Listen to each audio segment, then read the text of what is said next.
तर आम्ही निघालेलो होतो बाहेर, ते म्हणजे कुठे ते लवकरच तुम्हाला कळणार आहे. आणि आज होता संडे, कारण की सॅटर्डेला बरेचसे काम असल्यामुळे संडेला जर आमचा प्लॅन झालेला, तर आम्ही इथे जवळ आलेलो होतो. 1 तासाच्या अंतरावरती आमचा प्लॅन होता जाण्याचा. तर आम्ही खाण्यापिण्याच्या सगळ्या गोष्टी पॅक करून आणलेल्या आहे, जसं तुम्ही आधीच्या व्हिडिओमध्ये बघितलं असणार आहे. बघितलं नसेल तर नक्की जाऊन चेक करा.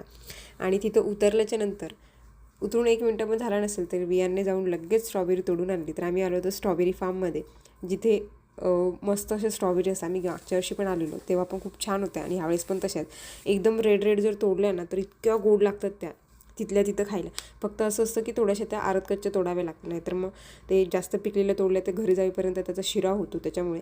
तर जिथं आम्ही इथे खाण्यासाठी ज्या तोडत होतो त्या होत्या एकदम रेड रेड आणि इतक्या गोड की आम्ही कितीतरी खाल्लेल्या. आणि त्याच्यानंतर आम्ही बॅगमध्ये बॉटल ठेवलेली, जेणेकरून खायचे असले की त्याला घ्यायच्या, धुवायच्या आणि वॉश करून खायच्या. कारण की रेती जी असते ना, बारीक एकदम बारीक रेती असते जी आतमध्ये जाऊन फसते, त्याच्यामुळे त्याला धुवून तिथे जे असतं ना, त्यांनी बकेटी असतात त्यांच्याकडे, त्या बकेटी देतात आपल्याला. आणि त्या बकेटी घेऊन आपण स्ट्रॉबेरी तोडायची, आपल्याला जी पाहिजे कोणती पाहिजे ती, कच्ची किंवा जशी पाहिजे असेल तशी. आणि आपल्याला एक रो ठरवून देतात, त्या रोमध्ये आपण तोडायची असते. तसे तर इकडे तिकडे पण भरपूर जातात, जिथं चांगले दिसले तिथे जाऊन तोडतात. आम्ही जवळपास बकेट भरून स्ट्रॉबेरी तोडली, 2 बकेटी. आणि त्यानंतर एका बॉक्समध्ये घेतल्या, कारण की त्या लवकर खराब होतात. नंतर घरी येताना जेवण वगैरे केले, आमचा पनीर रोल वगैरे खाऊन. आणि घरी आल्याच्यानंतर 2 सेपरेट अशा केल्या. रेडवाल्या ज्या होत्या लगेच खाण्यासाठी ठेवल्या आणि बाकीच्या ज्या होत्या फ्रीजमध्ये गेल्या.